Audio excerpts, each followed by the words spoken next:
My husband shot me in the head. I was married and had 3 beautiful children. They were like doorsteps. They were 5, 3, and 2. And my family was my world. My children were gifts from God. All was right with my world, except that my husband was an alcoholic. My husband was an alcoholic, and he was a mean drunk. And he really was a good person when sober, but not when he was drinking. It was the day before Thanksgiving, and I was planning on fixing a big feast to celebrate. I put my kids to bed and was ready for bed myself. My husband was at a neighbor's house playing cards and drinking. He sent word that he wanted me to fix him something for supper and sent it back with his friend. I told the friend that it would take a few minutes, so I would just take it to him as soon as I could. So I fixed a quick snack and took it to him. But it made him angry that I didn't send it by his friend, and it wasn't what he wanted to eat. So he got angry and made me angry. I said some things I shouldn't have, and it turned ugly. I knew I was in serious trouble when he pulled his pistol on me. I left for home running as fast as I could. He followed me. We got almost to the house, and he caught me. He grabbed me by my left shoulder, put the gun to my head, and pulled the trigger. I fell immediately. I turned my head to the left, and when he grabbed my shoulder, making the bullet go into my head at the base of my skull on the left side, about 1/4 of an inch from my spine. It came out my right cheek at my jawline. When I got to the hospital, my vital signs were normal, and about 2 hours later, I was up washing my hair to get the blood out. I was told I could go home that night if I chose, but that I probably needed IV antibiotics. The next day, my doctor came in and we had a conversation. He told me that I should not have survived the gunshot wound because the bullet had gone through my brainstem, and the brainstem controls heartbeat, respiratory function, and digestion.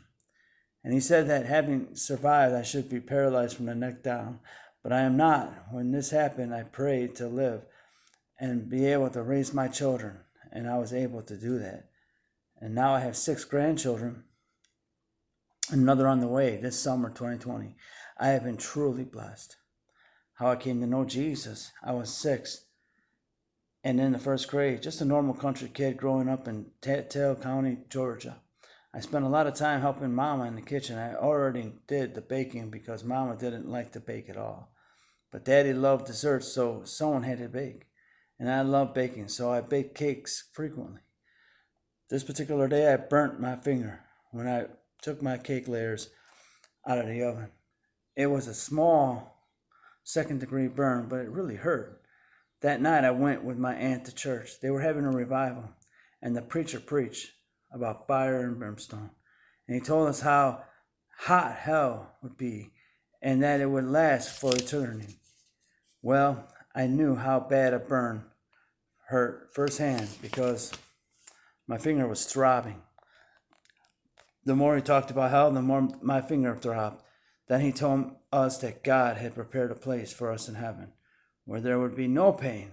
That sounded really good to me. And when he gave the invitation, I didn't waste my time going to the altar.